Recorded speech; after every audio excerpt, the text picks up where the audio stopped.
Content in digital is all about engagement. To explain, allow me to use that boy-girl metaphor again. If I were to sit down with my son, and in a few years, when the time was right, I began to talk to him about how to treat a lady. And in that father-son talk, I gave him the advice of, quote, all you ever need to say to any lady is the following. I don't think I have much credibility as a dad, for I've tried to teach him, how to listen and respect and cherish. But moreover, if he just used that script that I said to him, his ability to develop a real relationship would fail miserably. And yes, I said real relationship, not a date. You see, digital, or marketing for that matter, it's not a formula.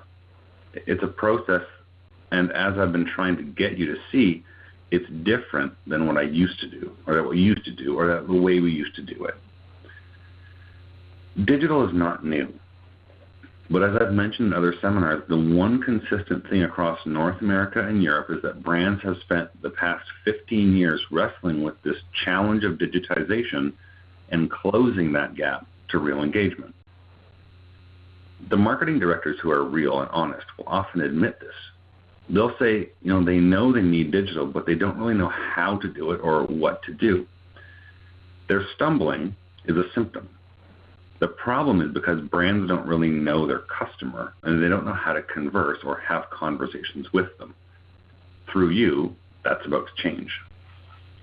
You've seen this before, but your agency staff needs to see and understand the shift landscape away from promotion, which is on the left, to engagement, which is on the right. And underpinning engagement, to get to engagement, is content, or more accurately, dialogue. Dialogue. You speak, I listen. I speak, you listen. And I realize it all sounds good as a firm, but you're hired to change behavior of the customers. They have to be more aware, more engaged. There's more conversions. Those are the pressures that you're facing. And that might mean more think different, or buy more, or endorse this, or refer that. But regardless of what the specific action set is that you're challenged to do, your role is to make somebody do something that they currently aren't doing, or do something more.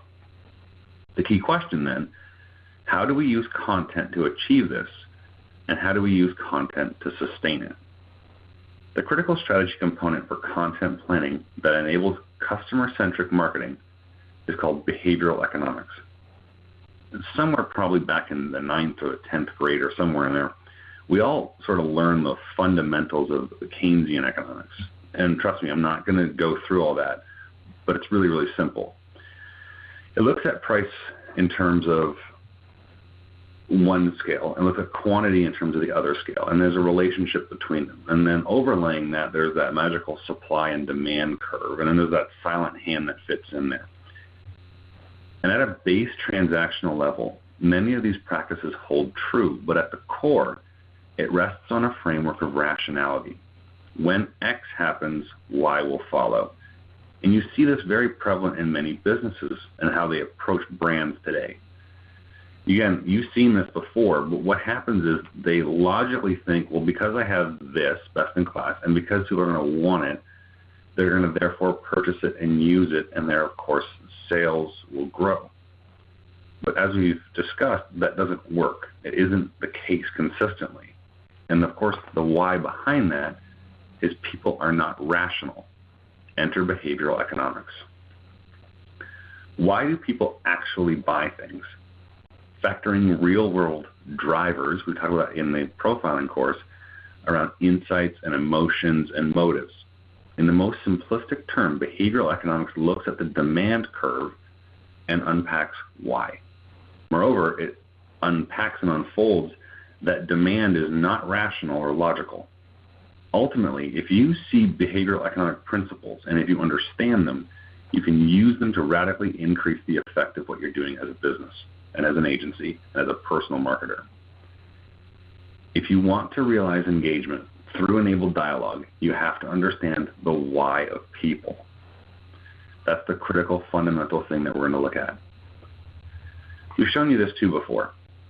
For the record, I'm not saying that traditional 4 Ps of marketing are irrelevant. You still need and have and will have the product, the price, the promotion, and the place. But again, if you don't grasp the linkage between those 4 and the 5th and most important P, people, you're simply working towards sell sheet-based communication. Here's a product, here's what it costs, here's the sale promotion of the week, and here's where you can buy it. It's kind of hand-to-mouth marketing. One job, next job, and so on. Consider just for a second 3 examples. This is a famous and very, very successful campaign for Apple's iPod. Notice that Apple doesn't talk about download speed or sound quality or music availability or anything like that. They talk about, well, nothing. There's no words, just images of joy, fun, play, brought to you by iPod or Apple. This is aspirational motivation, just like we discussed in profiling. Apple knows their customers and shows their customers what they want. People want fun and laughter and joy. People don't buy based on how many songs they can store or the maximum volume of a headset. Again, Apple's getting at the driver of the consumer. Huge and multi-year campaign for antiperspirant deodorant body spray. Axe doesn't talk about body odor, the chemical properties contained within a product to block and prevent unsavory smells. They appeal to a central carnal male driver of sex. The fact that these ads worked is kind of embarrassing for most men.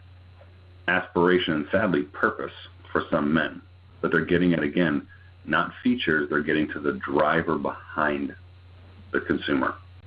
And Heineken, one of the world's largest beer brands. You might be familiar with the concept of quote-unquote beer goggles. They just might be getting at a driver of men to drink more beer.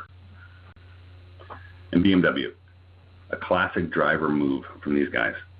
For years, they used the tagline of the ultimate driving machine, and they're now actually using it again. But for a while, they dropped it for joy. Now, I realize that, again, they use both of those positionings now, but the ultimate driving machine is, again, getting at an experience of the consumer, what they want, and joy is absolutely all about emotion. No horsepower, not control, not transmission, not speed, emotional drivers and emotional benefits. To start, if you want long-term connection and loyalty, then you must focus on the people that drive the behavior. So the point again, and this is a huge point, digital engagement through content must connect the emotional drivers of your audiences. We as people want to connect, and we connect through emotion. So let's get back to behavioral economics and give you some tools in terms of how to actually do it and use it.